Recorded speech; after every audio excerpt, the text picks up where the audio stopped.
Hey guys, in this video we're going to be discussing the terminology undercut. And what does that mean?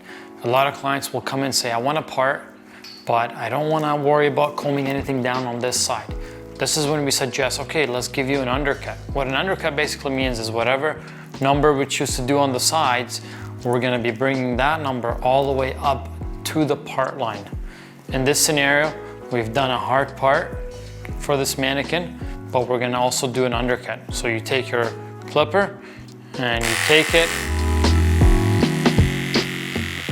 all the way up.